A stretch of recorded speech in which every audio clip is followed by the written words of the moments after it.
আজকে আমরা মহাকর্ষণের বিশ্বজনীন সূত্র আলোচনা করব।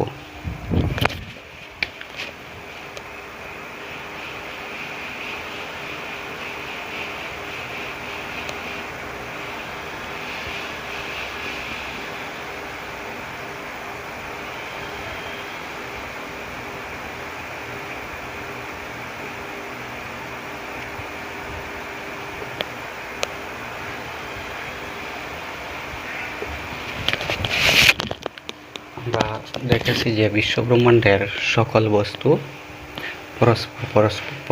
পরস্পরকে আকর্ষণ করে। এখন এই দুইটি বিশ্বব্রহ্মাণ্ডের একটি বস্তু যখন অন্য বস্তুকে আকর্ষণ করবে একটি বলের দ্বারা, এই বল বস্তু দুইটির ভরের গুণফলের সমানুপাতিক হয় এবং বস্তু দুইটির মধ্যবর্তী দূরত্বের বর্গের ব্যস্তানুপাতিক হয়। সেটাকে বলা হয় মহাকর্ষণের বিশ্বজনীন সূত্র। এখন মনে করো আমরা বিশ্বব্রহ্মাণ্ডে থাকা যে কোনো দুইটি বস্তু আমরা ধরলাম। মনে করো একটি বস্তু এ এবং একটি বস্তু বি। তাহলে এই দুইটি বস্তুর নিজস্ব কিছু ভর থাকবে। মনে করো আমরা এ বস্তুর ভর ধরলাম ক্যাপিটাল এম এবং বি বস্তুর ভর আমরা ধরলাম স্মল এম, এবং এই বস্তু দুইটির মধ্যবর্তী দূরত্ব যদি ডি হয়, বস্তু দুইটির মধ্যবর্তী দূরত্ব যদি ডি হয়, তাহলে এই বস্তু দুইটির মধ্যবর্তী যদি আকর্ষণ বল এফ হয়, তখন মহাকর্ষণের বিশ্বজনীন সূত্র অনুযায়ী এই বস্তু দুইটির মধ্যবর্তী কার্যকরী আকর্ষণ বল বস্তু দুইটির ভরের গুণফলের সমানুপাতিক হবে এবং বস্তু দুইটির মধ্যবর্তী দূরত্বের বর্গের ব্যস্তানুপাতিক হবে। অর্থাৎ বস্তু দুইটির মধ্যবর্তী আকর্ষণ বল হলো এফ, সেটি বস্তু দুইটির ভরের গুণফলের সমানুপাতিক হবে, মানে F proportional to capital M into small M. যেহেতু একটি বস্তুর ভর ক্যাপিটাল এম, একটি বস্তুর ভর স্মল এম, তো বস্তু দুইটির ভরের গুণফল হবে এম ইন্টু এম এবং ভরের গুণফলটি বলের সমানুপাতিক হবে। আবার এই আকর্ষণ বল বস্তু দুইটির মধ্যবর্তী দূরত্বের বর্গের ব্যস্তানুপাতিক হবে। তার মানে এফ প্রপোর্শনাল টু হবে 1/d²। এখানে বস্তু দুইটির মধ্যবর্তী দূরত্ব হচ্ছে ডি, তো ডি এর বর্গ মানে ডি এর স্কোয়ার ডি স্কোয়ার, সেটি হবে আকর্ষণ বল এফ এর ব্যস্তানুপাতিক। এখন আমরা যদি এই দুইটি সমীকরণকে একত্রিত করি, 1 নম্বর এবং 2 নম্বর, এই দুইটি সমীকরণকে যদি আমরা একত্রিত করি, তাহলে আমরা পাই F proportional to M into M divided by d²। মানে এখানে বাম দিকে এফ দুটাতেই ছিল, আমরা এফ নিয়ে আসি, সমানুপাতিক চিহ্ন মধ্যে ছিল সমানুপাতিক চিহ্ন, এবং ডান দিকের দুইটা পূরণ হবে। তো M into M into 1/d² করলে হবে M M by d²। M into M into 1/d² করলে উপরে এম ইন্টু এম ইন্টু 1 করলে হবে এম ইন্টু এম আর ডিভাইডেড বাই থাকবে d²। সেজন্য আমরা এখানে F proportional to M into M divided by d² পেয়েছি। এখন আমরা যদি এই সমানুপাতিক চিহ্নকে যদি সরিয়ে দেই এবং সমানুপাতিক চিহ্নকে সরিয়ে যদি আমরা ইকুয়াল চিহ্ন আনি, তাহলে আমরা জানি যখন সমানুপাতিক চিহ্ন সমীকরণ থেকে সরিয়ে সমান চিহ্ন আনা হয়, তখন ডান দিকের যে মান থাকে তার সাথে একটি ধ্রুবক মান পূরণ করতে হয়। তো মনে করো এখানে আমরা একটি ধ্রুবক মান জি পূরণ করলাম, তখন এফ ইকুয়াল টু হবে G M into M divided by d²। এবং এই জিকে বলা হয় সমানুপাতিক ধ্রুবক, মানে সমানুপাতিক চিহ্ন উঠিয়ে যখন সমান চিহ্ন দেওয়া হয়েছে তখন যে ধ্রুবক আমরা ব্যবহার করেছি সেই ধ্রুবকটি হলো জি। এখানে জি হচ্ছে সমানুপাতিক ধ্রুবক এবং এই জিকে বলা হয় বিশ্বজনীন মহাকর্ষণীয় ধ্রুবক। এই জিকে বলা হয় বিশ্বজনীন মহাকর্ষণীয় ধ্রুবক। তাহলে আমরা মহাকর্ষণের বিশ্বজনীন সূত্র অনুযায়ী আমরা কি পেয়েছি? F equal to G mm by D square. এখন দেখো আমরা যদি এই সমীকরণ থেকে জি এর ভ্যালু নির্ণয় করি তাহলে কি হবে? কোনায় কোনায় পূরণ করলে G into M equal to হবে F into D square, implies G equal to হবে F into D square divided by capital M into small M. যদি আমরা এখানে এফ মানে বল, ডি মানে হচ্ছে দূরত্ব, এম এবং এম হচ্ছে বস্তু দুইটির ভর। যদি আমরা এখানে বলের এসআই একক, দূরত্বের এসআই একক এবং ভরের এসআই একক যদি আমরা স্থাপন করি তাহলে আমরা জি এর এসআই একক পেয়ে যাব newton metre square per kg square. অর্থাৎ এই মহাকর্ষণীয় ধ্রুবক বা বিশ্বজনীন মহাকর্ষণীয় ধ্রুবক জি এর একক হল newton metre square per kg square. এই জি এর মান হেনরি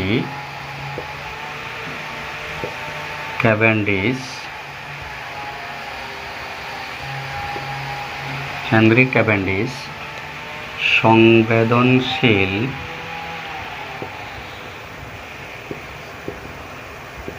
তুলাযন্ত্র ব্যবহার করে জি এর মান নির্ণয় করেছিলেন এবং সংবেদনশীল তুলাযন্ত্র ব্যবহার করে হেনরি ক্যাভেন্ডিশ জি এর যে মান নির্ণয় করেছিলেন সেই মানটি হল 6.673 into 10⁻⁻11 newton metre square per kg square. G equal to হলো 6.673 into 10⁻⁻11 newton metre square per kg square.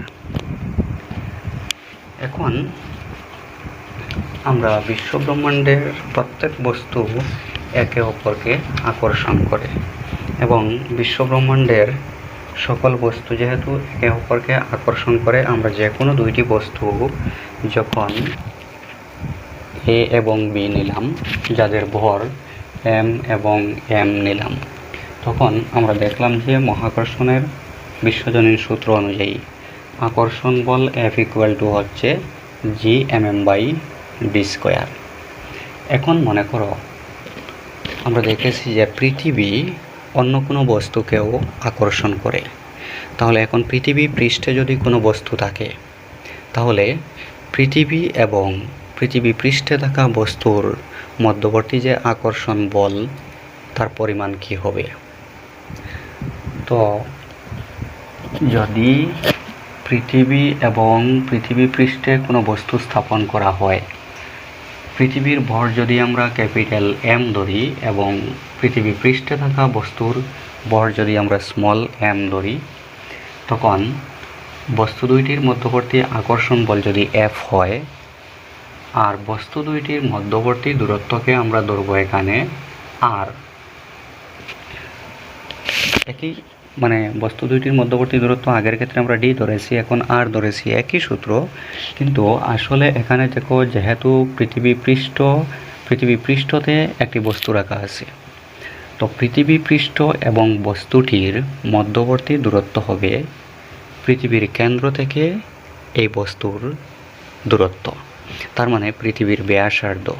যেহেতু পৃথিবীর ব্যাসার্ধ হবে এই বস্তু দুইটির মধ্যবর্তী দূরত্ব, অর্থাৎ পৃথিবী এবং পৃথিবী পৃষ্ঠে অবস্থিত কোনো বস্তুর দূরত্ব, সুতরাং সেক্ষেত্রে আমরা পৃথিবীর ব্যাসার্ধকে ধরতে পারি তাদের মধ্যবর্তী দূরত্ব, অর্থাৎ ডি এর মান হবে আর।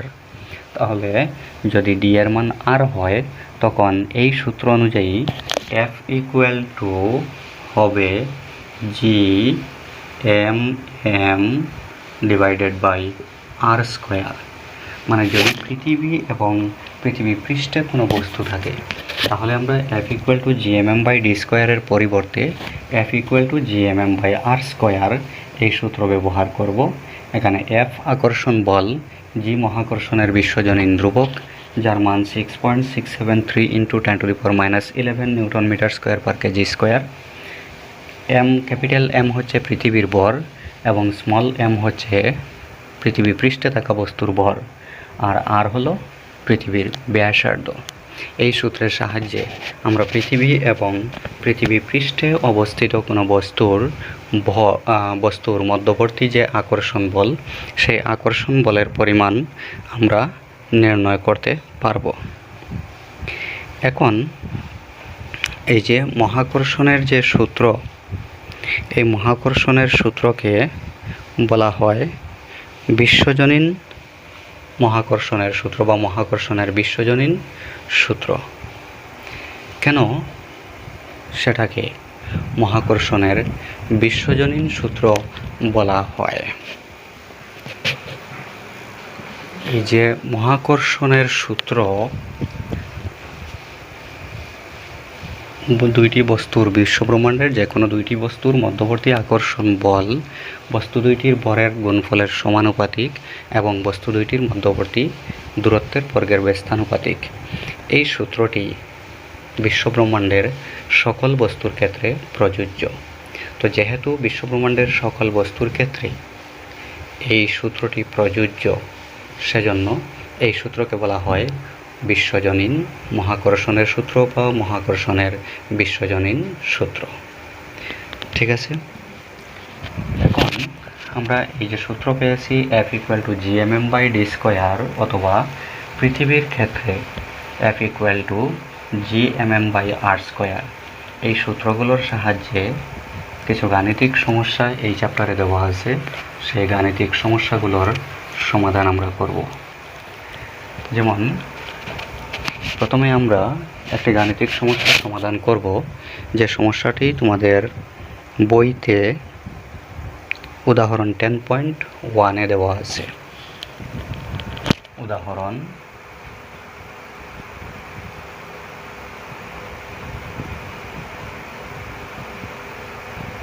10.1 উদাহরণে যে প্রশ্নটি দেওয়া আছে, সেই প্রশ্নটি হলো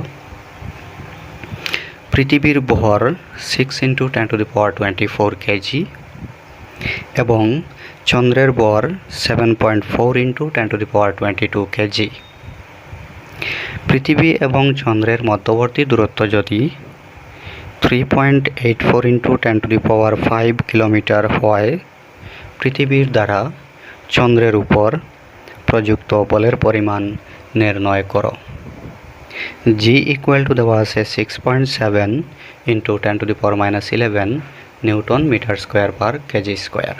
যদিও আমরা এখানে জি এর মান পেয়েছিলাম 6.673 × 10⁻11 newton metre square per kg square, তো এখানে হিসাবের সুবিধার্থে দেওয়া আছে 6.7 × 10⁻11 newton metre square per kg square. তাহলে এখানে কি নির্ণয় করতে হবে? পৃথিবীর দ্বারা চন্দ্রের উপর প্রযুক্ত বল, অর্থাৎ পৃথিবী এবং চন্দ্রের মধ্যবর্তী যে আকর্ষণ বল, সেই আকর্ষণ বল এফ এর মান নির্ণয় করতে হবে। যেহেতু এই আকর্ষণ বলকে, দুইটি বস্তুর মধ্যবর্তী আকর্ষণ বলকে আমরা এফ দিয়ে প্রকাশ করি, এফ এর মান নির্ণয় করতে হবে। এবং দেওয়া আছে পৃথিবীর ভর এবং চন্দ্রের ভর আর পৃথিবী এবং চন্দ্রের মধ্যবর্তী দূরত্ব। ঠিক আছে, তাহলে এখানে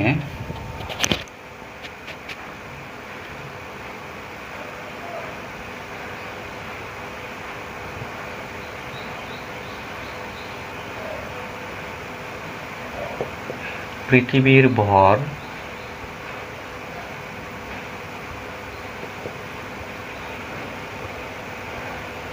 আমরা ধরব ক্যাপিটাল এম ইকুয়াল টু দেওয়া আছে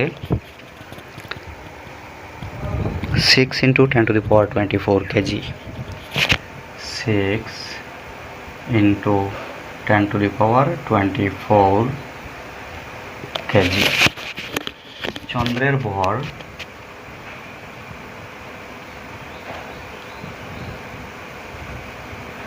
আমরা ধরব স্মল এম ইকুয়াল টু দেওয়া আছে 7.4 ইন্টু 10⁻22 কেজি। 7.4 into 10⁻22 KG. এবং পৃথিবী এবং চন্দ্রের মধ্যবর্তী দূরত্ব দেওয়া আছে 3.84 ইন্টু 10⁵ কিলোমিটার। তাহলে পৃথিবী এবং চন্দ্রের মধ্যবর্তী দূরত্বকে যদি আমরা ডি দিয়ে বোঝাই, ডি ইকুয়াল টু হলো 3.84 ইন্টু 10⁵ কিলোমিটার। 3.84 into 10⁵ kilometre. এখন দেখো, এখানে পৃথিবী এবং চন্দ্রের যে ভর দেওয়া ছিল, সেই ভরেরগুলোর একক ছিল এসআই এককে। ভরের এসআই একক আমরা জানি কিলোগ্রাম। তো এখানে কিলোগ্রাম দেওয়া আছে, মানে এসআই একক দেওয়া আছে। আর এখানে দূরত্বের একক দেওয়া আছে কিলোমিটারে। তো দূরত্বের এসআই একক হলো মিটার। সুতরাং আমরা দূরত্বকে এসআই এককে প্রকাশ করতে হবে। তো এসআই এককে প্রকাশ করতে হলে কি করতে হবে? কিলোমিটার থেকে মিটারে যেতে হবে। তখন কিলোমিটার থেকে মিটারে নিতে হলে আমরা জানি 1 কিলোমিটার সমান 1000 মিটার। 1000 মানে হচ্ছে 10⁻3। তাহলে যদি আমরা কিলোমিটারকে 10⁻3 অর্থাৎ 1000 দিয়ে পূরণ করি, তাহলে সেটা মিটারে যাবে। তখন কি হবে? 3.84 ইন্টু 10⁵ ইন্টু 10⁻3 করলে হবে 10⁸ মিটার। কারণ আমরা সূত্র জানি a⁴m into a⁴n equal to a⁴m plus n। তো 10⁵ ইন্টু 10⁻3 করলে হবে 10⁵ প্লাস 3 মানে 8। তাহলে ক্যাপিটাল এম, স্মল এম এবং ডি এর মান আমরা পেয়েছি। এখন জি এর মান লাগবে যদি আমরা এফ এর মান নির্ণয় করতে হয়। তো জি ইকুয়াল টু দেওয়া আছে 6.7 into 10⁻11 newton metre square per kg square. 6.7 into 10⁻11 newton metre square per kg square. আমরা নির্ণয় করব এফ এর মান। F equal to what? তাহলে এখন আমরা এখানে capital M, small M, D এবং জি এর মান দেওয়া আছে। আমরা নির্ণয় করব এফ এর মান। আমরা সূত্র জানি, মহাকর্ষণের বিশ্বজনীন সূত্র অনুযায়ী F equal to G M M by D square. তাহলে আমরা লিখব, আমরা জানি F equal to G M M divided by D square implies F equal to, দেখো জি এর মান হচ্ছে 6.7 ইন্টু 10⁻11 ইন্টু ক্যাপিটাল এম এর মান হচ্ছে 6 into 10⁻24, 6 into 10⁻24 into small M. Small M এর মান দেওয়া আছে 7.4 ইন্টু 10⁻22 ডিভাইডেড বাই ডি এর মান হচ্ছে 3.84 ইন্টু 10⁸ মিটার। তাহলে যেহেতু ডি স্কোয়ার 3.84 ইন্টু 10⁸ এর স্কোয়ার হবে। implies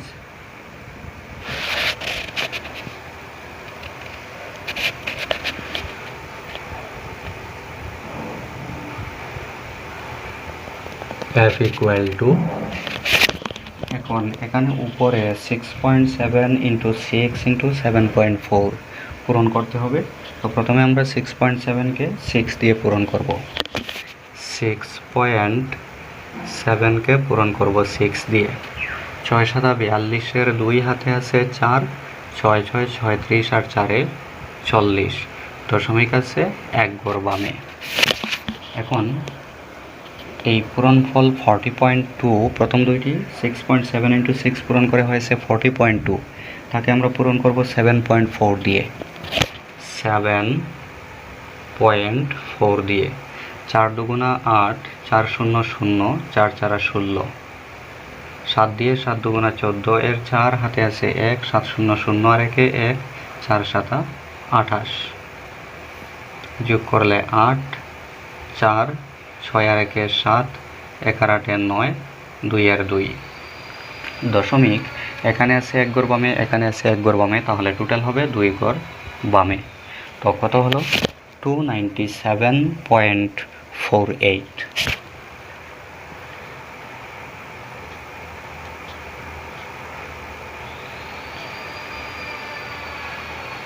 ইন্টু, এখন 10-এর পাওয়ারগুলো আমরা হিসাব করব। দেখো এখানে আছে 10 টু দি পাওয়ার মাইনাস 11, এখানে আছে ইন্টু 10 টু দি পাওয়ার 24, এখানে আছে ইন্টু 10 টু দি পাওয়ার 22। তো 10-এর পাওয়ার সবগুলো কি হবে? প্লাস হবে। তো 10-এর পাওয়ার হবে মাইনাস 11 প্লাস 24 প্লাস 22, ঠিক আছে?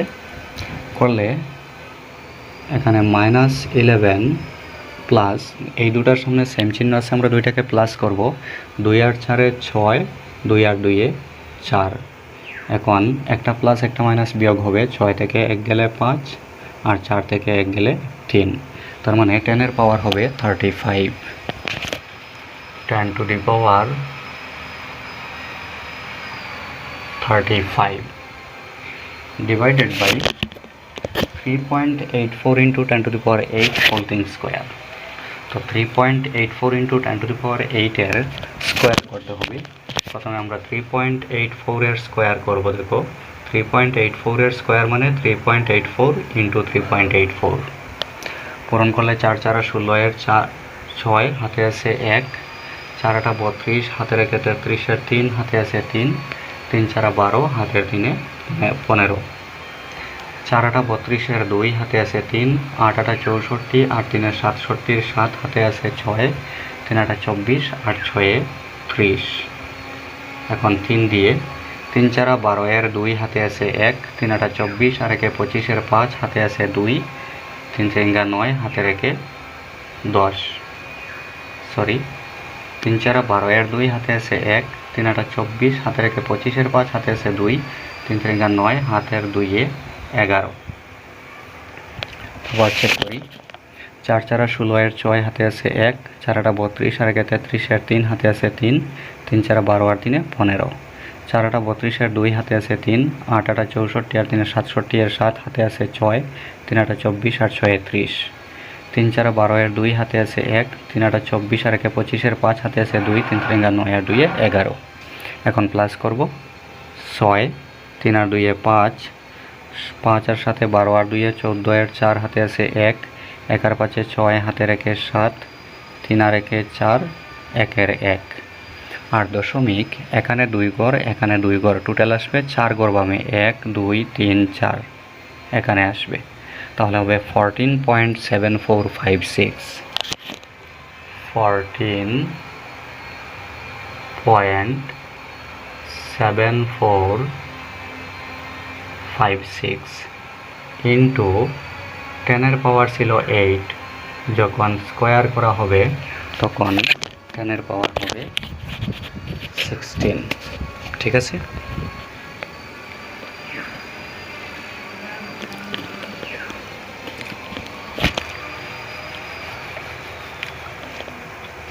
implies f equal to, এখানে 297.48 ডিভাইডেড বাই 14.7456 ইন্টু 10 এর পাওয়ার, দেখো উপরে আছে 10⁻35, নিচে আছে 10⁻16। আমরা জানি a⁻m বাই a⁻n সমান হয় a⁻m মাইনাস n। তো এখানে 10⁻35 মাইনাস 16 হবে। তো 35 থেকে 16 মাইনাস করলে 15 থেকে 6 গেলে 9, আর 2 থেকে 1 গেলে 1, 10⁻ হবে 19। 10⁻19। এখন আমরা যদি 297.48কে 14.7456 দিয়ে ভাগ করি তাহলে f এর মান পেয়ে যাব। তো এখন কি করতে হবে, দেখো ইমপ্লাইজ f ইকুয়াল টু, প্রথমে আমরা দশমিক উঠিয়ে নেব। তো এখানে দশমিক আছে 4 ঘর বামে, একের সাথে 4টা শূন্য মানে 10,000 দিয়ে পূরণ করলে দশমিক উঠে যাবে 147456। নিচে যেহেতু 10,000 দিয়ে পূরণ করেছি, উপরেও 10,000 দিয়ে পূরণ করতে হবে।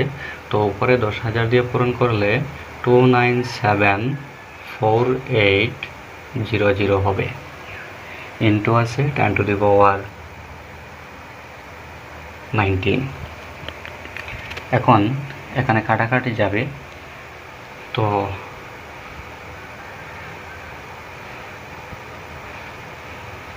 2 দিয়ে কাটলে 7 দুগুণা 14, 3 দুগুণা 6, 1 থাকলো 14, 7 দুগুণা 14, 2 দুগুণা 4, 1 থাকলো 16, 8 দুগুণা 16।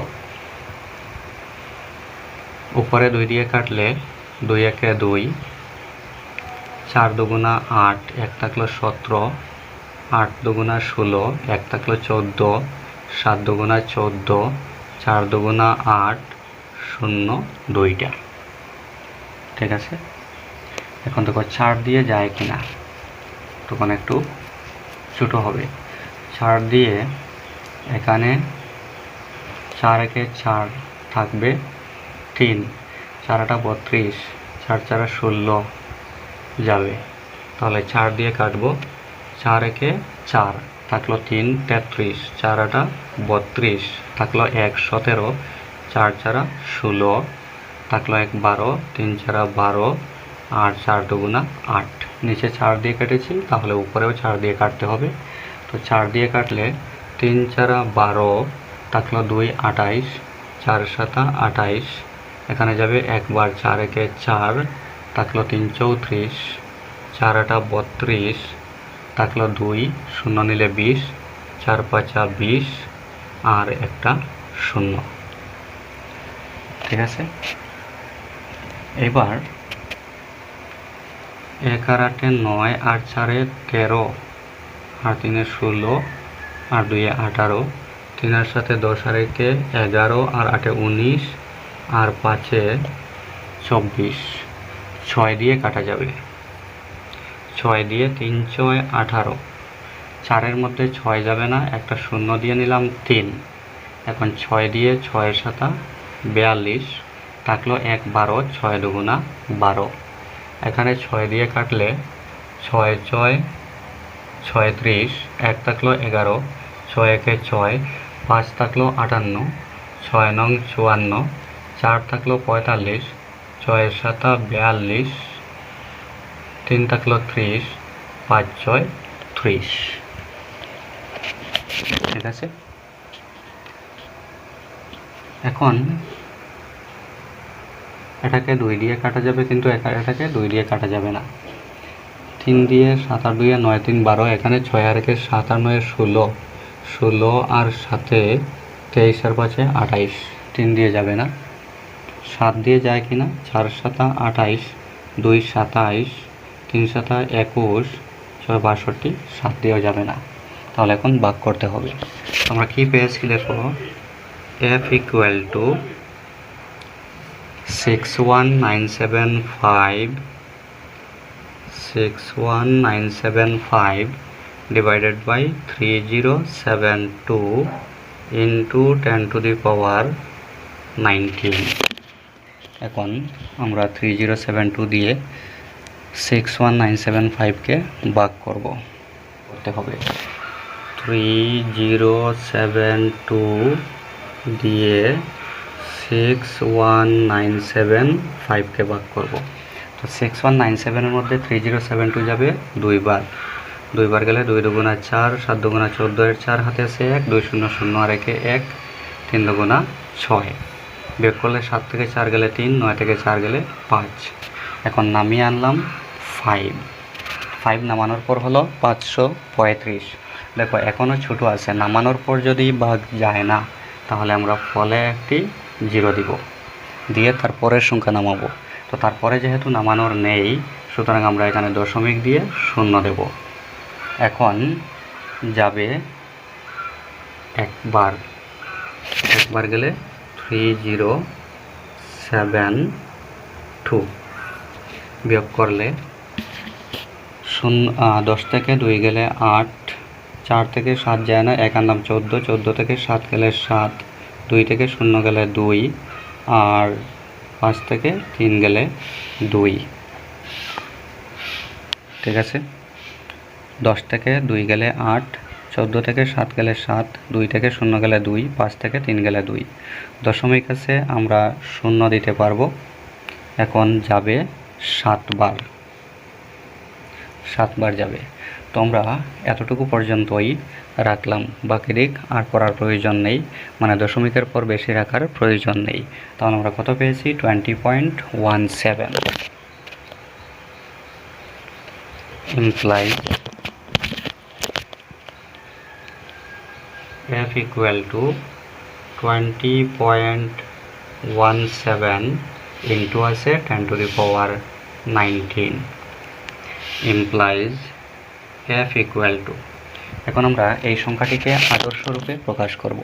তো আদর্শ রূপ হচ্ছে দশমিকের বাম দিকে কেবলমাত্র একটি অঙ্ক থাকতে হবে, সেটি 0 হতে পারবে না।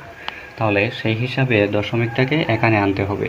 তো আমরা লিখলাম 2.017, ঠিক আছে, ইন্টু 10 to the power 19। আর এখানে দশমিক আমরা এক ঘর বামে এনেছি, তার মানে 10 দিয়ে ভাগ করেছি, তাহলে 10 দিয়ে এখানে পূরণ করতে হবে। তো 10 দিয়ে যখন পূরণ করব, 10 মানে হচ্ছে 10 to the power 1, তো 10 to the power 19 into 10 to the power 1 করলে হবে 10 to the power 20। তাহলে আমরা f এর মান 2.017 ইন্টু 10 to the power 20, বা দশমিকের পর যদি আমরা 2 ঘর রাখি তাহলে 3 নম্বর ঘর 5 থেকে বড় আছে, 1 এসে যোগ হবে। তো f ইকুয়াল টু হবে 2.002 ইন্টু 10 to the power 20। তাহলে পৃথিবী এবং চন্দ্রের মধ্যবর্তী আকর্ষণ বল, বা পৃথিবী চন্দ্রের উপর যে বল ক্রিয়া করেছিল, পৃথিবীর দ্বারা চন্দ্রের উপর প্রযুক্ত যে বল, সেই বলের পরিমাণ হলো 2.02 into 10 to the power 20।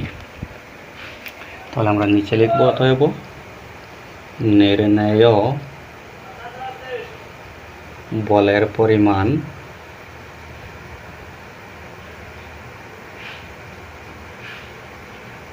Equal to 2.02 into 10 to the power 20।